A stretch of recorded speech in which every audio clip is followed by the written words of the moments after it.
Приветствую вас на канале Star Life TV.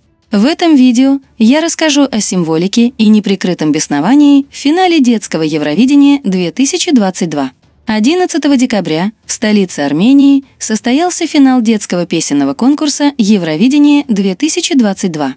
В нем приняли участие представители 16 стран в возрасте от 9 до 14 лет.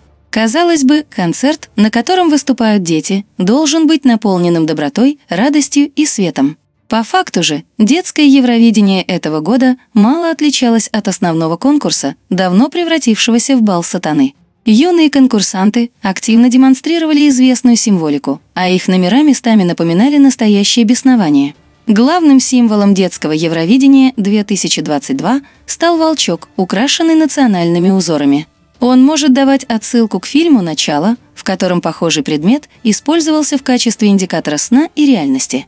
В заставках перед выступлением конкурсантов каждый из них раскручивал волчок, после чего реальность начинала меняться. Проходило детское Евровидение 2022 в спортивно-концертном комплексе имени Карена Демирчана. Сверху здание напоминает огромную летающую тарелку. Перед началом конкурса участники детского Евровидения исполнили совместную песню. Во время выступления они стояли на черных шестиугольниках, дающих отсылку к культу Сатурна. В конце номера камера сделала акцент на подвешенных к потолку барабанщиках, напоминающих марионеток. Далее состоялся парад юных артистов, после чего на сцену вышли ведущие. На Ивете Мукучан был надет костюм с разноцветными глазами, символизирующими всевидящее око. Компанию трем ведущим составлял робот Робин, что также имело особый символизм. Искусственный интеллект заменил собой живого человека и выполнял его функции ничуть не хуже. Все это плавно подводит людей к цифровизации и порабощению искусственным интеллектом. Первой выступила 12-летняя певица из Нидерландов. Во время номера девочка и ее группа подтанцовки активно демонстрировали жесты иллюминатов. Участницы складывали руки в жест 3 шестерок и делали руками пирамидку. Следующей на сцену вышла юная артистка из Польши. Текст ее песни под названием «На Луну» и мелькающее перед камерой изображение спутника Земли дает отсылку к одноименному культу поклонения темным силам. Одним из самых символичных был номер 13-летней исполнительницы из Мальты. Сначала за спиной девочки появился энергетический столб, который словно раскрыл пространство. На этом месте образовался черный портал, пронзаемый вспышками молний. Молния дает отсылку к Люциферу. В 10 главе 18 стихе Евангелия от Луки говорится «Я видел сатану, спадшего с неба, как молнию». Спустя какое-то время на экране появились две руки, тянущиеся друг к другу. Одна из них принадлежала человеку, а вторая – роботу. Это изображение дает отсылку к фреске Микеланджело «Сотворение Адама». Если в оригинале Бог наделял жизнью человека, то здесь мы видим, что жизнью наделяется искусственный интеллект. Далее на экране появляется изображение Сатурна, дающего отсылку к культу поклонения дьяволу. Следом за спинами девочек начинает вспыхивать пламя. Сменяется оно изображением огромного глаза, символа всевидящего ока. На протяжении оставшейся части номера данные образы повторялись. Девочки периодически танцевали на фоне вспыхивающих молний, Сатурна, огромного глаза и тянущихся друг к другу рук. Следующей на сцену вышла Шанель Дилекта из Италии. Во время выступления девочки на экране за ее спиной мелькали разноцветные рисунки. Многие из них содержали известную символику. Здесь можно было увидеть смайлики с прищуренным глазом, подчеркивающие символизм всевидящего ока, молнии, дающие отсылку к Люциферу, изображение планеты Сатурн в сочетании с одним глазом, пентаграммы и многое другое. Мрачным и символичным номером отличилась участница из Грузии Мариам Бигвава. Девочка и ее группа подтанцовки появились на сцене в красно-бело-черных нарядах, соответствующих любимым цветам иллюминатов. Изначально за спиной юной артистки приоткрывалась дверь, из которой исходил яркий свет. Эти кадры дают отсылку к сценам из фильма «Матрица» и «13-й этаж».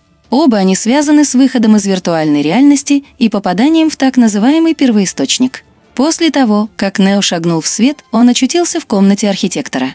В фильме «13-й этаж» за светящейся дверью находился конец симуляции. Далее изображение за спинами девочек резко сменилось на главный символ иллюминатов – пирамиду. Затем экран стал полностью белым, что дает отсылку к загрузочной программе из фильма «Матрица». Постепенно матричная сетка начала трансформироваться в модели трехмерных фигур, из которых вскоре вновь образовалась пирамида. В конце номера девочки выстроились друг за другом таким образом, что стали напоминать индуистскую богиню разрушения Кали. В целом весь номер строится вокруг теории о матричном устройстве нашего мира. Следующей выступила певица из Ирландии Софи Леннон. За ее спиной показывался маяк, окруженный вспышками молний. Маяк является символом выбора правильного пути. Молнии же дают отсылку к Люциферу. Таким образом, Люцифер пытается сбить человека с его пути к Богу. Юные артисты из Северной Македонии во время своего выступления продемонстрировали жест триумфа дьявола. На экране за их спинами периодически показывались спирали, являющиеся элементом педофильской символики. Далее на сцену вышел 11-летний певец из Испании Карлос Ихес. Во время выступления мальчика и его группы подтанцовки на сцене периодически появлялись цифровые копии детей. Этот момент дает отсылку к теме двойников или так называемых энергетических дублей. По мнению иллюминатов, они есть у каждого человека. Если развить в себе магические способности, можно научиться контролировать действия своих двойников. Само изображение Карлоса периодически разделялось на 3 части, что также соответствует данной теме. Одним из самых символичных стало выступление участницы из Великобритании Фрей Скай. Девочка предстала в образе Красной Королевы, стоящей во главе общества иллюминатов. В начале номера она сидела на импровизированном троне с крыльями, дающими отсылку к падшему ангелу. Затем под ногами артистки появился шахматный пол, являющийся одним из главных символов иллюминатов и означающий единство добра и зла. Спустя несколько секунд шахматное поле переместилось на экран и образовало некий портал.